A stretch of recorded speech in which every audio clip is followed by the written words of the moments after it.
Vous n'êtes pas obligé d'être un professionnel en informatique pour connaître l'état de votre ordinateur. Et oui, même si vous êtes un amateur, il est fort possible pour vous de vérifier l'état de votre ordinateur et aussi de connaître les problèmes matériels auxquels est exposé au quotidien notre ordinateur. Bonjour à tous et bienvenue au cours d'informatique de Sublime Service, l'entreprise de la maintenance informatique et de la vente des ordinateurs. Nous partageons toujours des astuces sur comment maîtriser son ordinateur. Si vous êtes intéressé par ce sujet, abonnez-vous à ce compte et n'oubliez pas d'activer la cloche de notification pour ne rien rater de nos différentes astuces. On y va, c'est parti. Pour consulter l'état de son ordinateur, vous venez sur la barre des tâches juste en bas et dans la zone de recherche, vous recherchez panneau de configuration et vous ouvrez le panneau de configuration. Une fois dans le panneau de configuration, au niveau de la rubrique système et sécurité, vous descendez juste en bas, consulter l'état de votre ordinateur et vous cliquez sur consulter l'état de votre ordinateur. Et là, vous êtes dans la partie qui vous permet de consulter l'état de votre ordinateur. Juste en haut, c'est bien écrit examiner les messages récents et résoudre les problèmes. Aucun problème n'a été détecté par le centre sécurité et maintenance. Maintenant, nous allons déballer la sécurité pour voir si l'ordinateur n'a pas été exposé à des virus ou à des menaces. Le premier élément de la sécurité, c'est le pare-feu du réseau. Et vous pouvez afficher dans la sécurité Windows pour voir si il y a une protection qui n'est pas véritablement activée. Ici, par exemple, nous constatons que le réseau avec le domaine, le réseau privé et aussi le réseau public, tous ces trois éléments ont leur pare-feu qui est bien activé.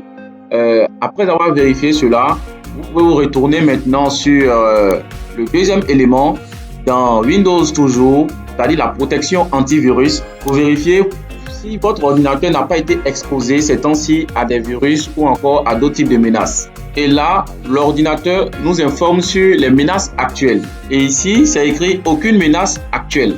Donc, l'ordinateur n'a pas encore reçu de menace.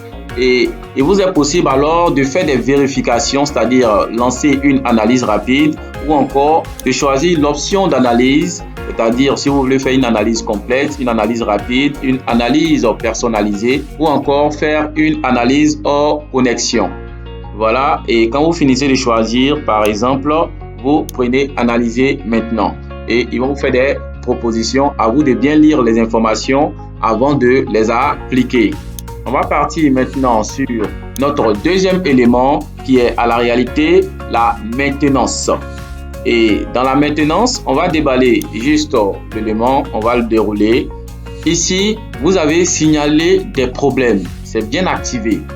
Donc, si votre ordinateur rencontre des problèmes, vous allez recevoir le signal.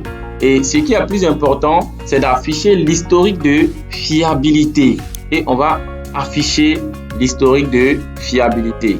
Il faut juste patienter un peu avant que l'élément ne s'affiche.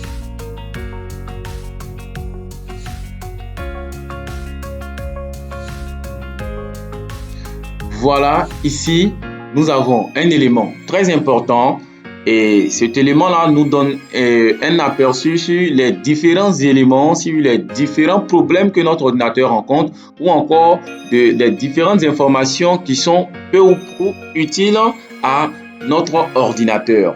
On va prendre par exemple par date. Si nous étudions le 24 et que nous cliquons sur le 24, vous allez voir que le panneau de signalisation jaune dans lequel il y a un point d'exclamation est un panneau de signalisation qui présente des avertissements. Donc nous avons reçu deux avertissements.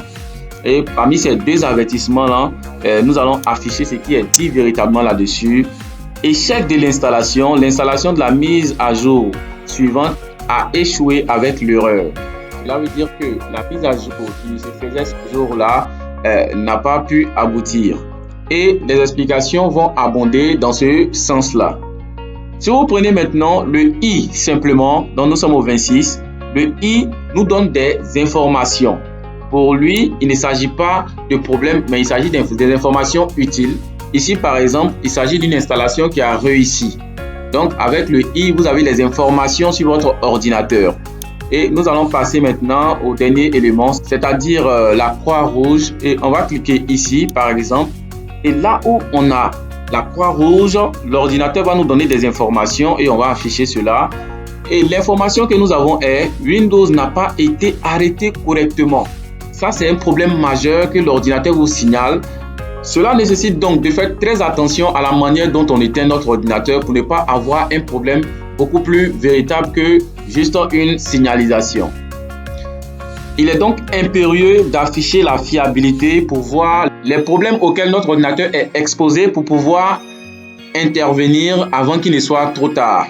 Et lorsque vous constatez qu'il y a des problèmes, vous pouvez sortir ici par exemple et vous retournez dans la partie maintenance et ici vous voyez maintenance automatique, aucune action requise. Et lorsqu'il y a des actions qui sont requises, vous venez juste en bas, vous lancez la maintenance et vous pouvez cliquer sur commencer la maintenance. Vous vérifiez bien, devant ils vont mettre maintenance en cours et vous attendez que la maintenance se termine pour que vous puissiez à la suite redémarrer votre ordinateur pour régler les différents problèmes que l'ordinateur a pu rencontrer lors de peut-être l'utilisation d'un logiciel ou de la mise à jour ou encore de tous les problèmes auxquels les ordinateurs sont exposés au quotidien. La maintenance automatique peut prendre un temps un peu plus long, mais il est très important d'attendre pour ne pas laisser l'ordinateur exposé à toutes sortes de problèmes. Après donc la maintenance, le résultat va s'afficher juste devant là et vous allez pouvoir voir s'il y a une action à exécuter ou pas. Comme cela est mentionné ici, aucune action requise. Voilà, pour tous ceux qui ont vraiment aimé le cours, abonnez-vous pour avoir d'autres astuces de ce genre et laissez surtout vos avis en commentaire pour nous permettre de nous améliorer ou encore pour nous permettre surtout de vous aider à pouvoir mieux comprendre votre outil informatique. Merci à vous et à très bientôt pour le prochain cours.